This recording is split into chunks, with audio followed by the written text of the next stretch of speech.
Hello Brovers, balik lagi nih dalam film science fiction yang berasal dari negara tetangga kita yaitu Australia. Dimana kali ini kita akan merecap alur cerita yang bisa dibilang bagus tapi ya membuat liar juga gitu kan.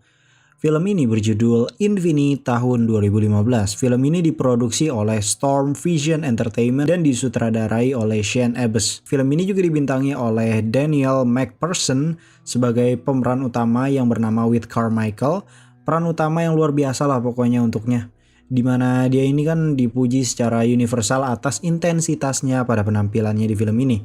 Nah, film ini juga memiliki sinopsis yang menceritakan pada abad ke-23 di mana orang-orang di bumi merasakan kemiskinan hingga banyak orang yang bekerja di penambangan antar planet dan penjelajahan angkasa. Nah, perjalanan untuk pergi keluar bumi itu ditempuh dengan teknologi yang bernama split streaming. Nah, split streaming ini merupakan proses mengubah benda menjadi sinyal data dan dikirim ke koordinat tertentu di alam semesta. Agar bisa berpindah, ada alat yang ditancapkan di tengkuk atau kayak di pundak gitu yang terhubung ke sistem saraf pusat. Asli ini tuh kayak keren gitu kan, anti mainstream lah. Manusia bisa pindah ke tempat jauh tanpa harus naik kendaraan apapun gitu. Tapi sebelumnya bagi kamu yang belum subscribe, silahkan di subscribe dulu. Monggo diaktifkan juga loncengnya, dan kalau sudah mari kita mulai recap alur cerita dari film Infinity tahun 2015. And welcome back to Clip on X. Film dibuka dengan diperlihatkannya beberapa tokoh, yaitu tokoh utama kita yang pertama yaitu Whit Carmichael, terus ada Claire Greenwich, ada Charlie Ken, ada Huntington, ada Morgan Jackler, ada Rex Mannings, terus ada Harris Menzies, Sid Johansson, dan yang terakhir itu ada Letnan Philippa Boxen. Mereka semua berada di suatu ruangan dan sedang diperiksa oleh orang-orang yang berpakaian APD, dan title film Infinity pun muncul. Nah, baru deh kita masuk ke timeline utama film ini, di mana Whit Carmichael ini yang berada di markas barat luar angkasa sedang duduk sambil melihat foto istrinya gitu. Dimana Whit yang baru pertama kali mendapatkan pekerjaan berbahaya ini, jadi kayak gimana gitu, kayak deg-degan gitulah, dan resikonya itu kan harus meninggalkan istrinya yang sedang dalam kondisi hamil. Baru deh diperlihatkan dimana sebelum Whit berangkat itu ia berbincang dengan istrinya, dan istrinya pun memohon agar Whit itu tidak pergi gitu. Mungkin doi khawatir gitu ya, namanya juga naluri seorang istri gitu kan. Tapi Whit pun berjanji akan pulang untuk makan malam gitu. Nah, kemudian Whit dan teman-temannya yang sedang menggunakan seragam kerja didatangi sama kapten mereka ini. Dia pun memberikan sambutan kepada Whit selaku anak baru mungkin ya. Nah, selanjutnya ketua timnya itu menyuruh 3 anak buahnya itu untuk keluar dari ruang ganti.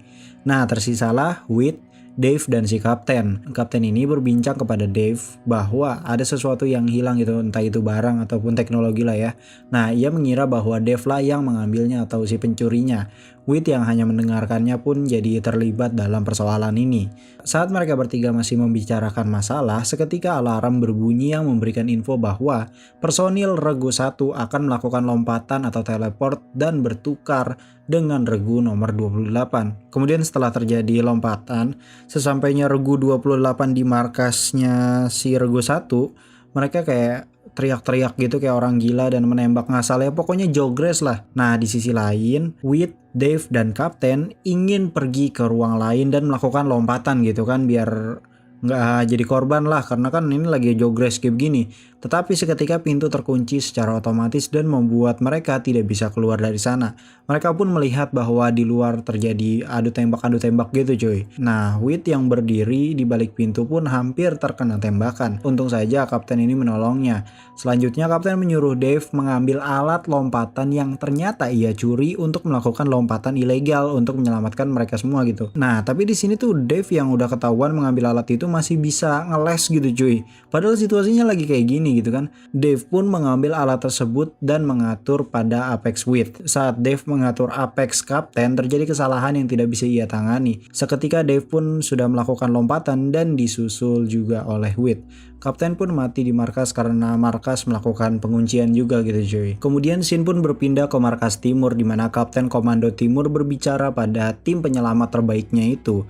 Nah di sini Kapten menjelaskan bahwa Infini adalah pos terjauh di luar galaksi. Nah Infini itu tuh kayak ciri-cirinya tuh kayak tanpa kehidupan, tanpa cahaya, dan pembukuan ke titik mendekati tak terbatas. Di sana juga akan terjadi perbedaan waktu yang cukup signifikan gitu.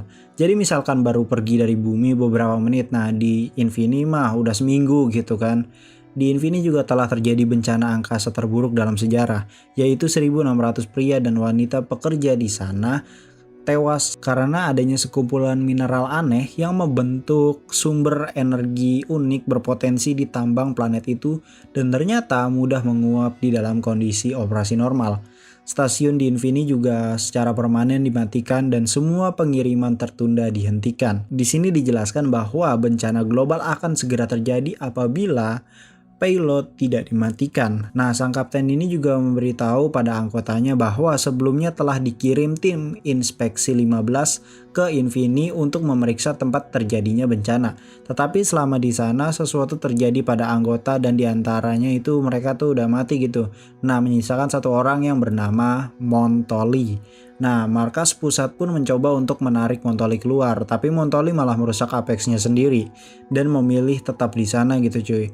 Nah, selama dalam Infini, Montoli mampu melakukan operasi dasar yaitu menyalakan payload untuk diantar ke bumi. Lalu secara tiba-tiba nih ya kan, Kapten baru saja mendapatkan kabar bahwa markas barat telah hancur. Tetapi ada seseorang yang berhasil melakukan lompatan ke Infini yaitu Wade Carmichael. Jadi sekarang misi mereka adalah mematikan payload dan menyelamatkan Wade Carmichael. Lalu tim penyelamat yang dipimpin oleh Sid Johansson yang diperankan oleh Kevin Copeland berangkat ke Infini dengan split streaming.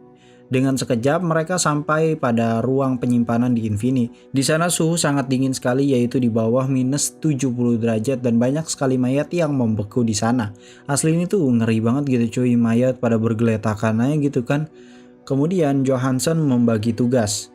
Boxen dan Jekyll mencari Wade, Menzies, Greenwich, dan Ken fokus pada payload. Sisanya Mannings dan Huntington ikut bersama Johansson untuk menyalakan generator supaya penghangat di sana menyala gitu kan.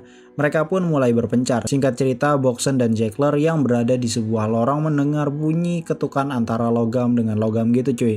Mereka pun menelusuri ke sumber bunyi tersebut. Di sisi lain, Johansson, Mannings, Huntington sudah berada di ruang kendali. Mereka menemukan mayat yang sudah membeku di kursi kendali dan melihat ada yang aneh pada leher mayat itu. Kemudian Mannings dan Huntington pun memilih pergi untuk menyalakan generator. Kembali lagi pada Boxen dan Jekyll yang mengikuti suara ketukan yang berakhir pada pintu besi besar gitu. Boxen mencoba berbicara siapa tahu ada jawaban di balik pintu besi tersebut. Jekyll juga mengetuk pintu tersebut. Berlanjut pada Huntington dan Mannings yang sudah menemukan generatornya. Huntington langsung membenarkan generator tersebut. Mannings mungkin yang gabut nggak ada kerjaan gitu kan. Dia jalan-jalan sampailah di suatu ruangan dan ia melihat seperti organ-organ manusia yang digantung dan dikelompokkan sesuai fungsinya. Dia pun memberitahu pada Huntington bahwa ia hanya menemukan ruangan yang berantakan saja gitu cuy. Mungkin Doi nggak jujur karena panik dan gak mau membuat temannya juga takut kali ya. Berlanjut pada Huntington yang berhasil menyalakan generator dan membuat mesin-mesin di sana menyala. Johansson yang sedang duduk di depan ruang kendali seketika terkejut karena mendapatkan pesan, "Siapa kamu? Apa yang kamu lakukan di sini?" Nah, di sini tuh dia langsung panik dah tuh ya kan. Anjing saha ya kan. Singkat cerita, setelah balas-balasan pesan, tiba-tiba mesin pembersih udara menyala. Pintu-pintu juga tertutup, es dan darah yang sebelumnya membeku pun mencair gitu. Mannings yang masih berada di ruangan penuh organ pun panik karena melihat itu semua gitu kan. Karena kan mencair gitu darahnya. Di sisi lain, Boxen dan Jekyll merasakan kayak ada gerakan gitu. Pintu besi di depan mereka seketika terbuka. Mereka melihat seseorang di dalam sana dan ternyata itu adalah Wade Carmichael. Kemudian tempat berpindah pada ruangan tungku di mana semua orang sudah berkumpul di sana termasuk Wade. Ia menceritakan setiap prajurit yang melalui split streaming di sini menjadi mengamuk, cacat, terus sangat kuat dan gila ya, pokoknya jogres banget pokoknya. Dan semua itu menyebar bukan dari udara tetapi melalui sentuhan kulit atau darah. Wade juga menjelaskan bagaimana cara dia bisa jadi orang satu-satunya yang selamat gitu. Ternyata ia sembunyi dalam saluran ventilasi. Kemudian dia menyalakan monitor terus melihat apa yang masih terjadi lalu meledakkan ventilasi eksternal yang membuat banyak orang mati. Setelah itu baru deh ia mengunci diri dari dalam. Setelah perbincangan panjang itu, Ken yang mengetahui kalau Wit ahli komputer langsung memintanya untuk membantu mematikan payload.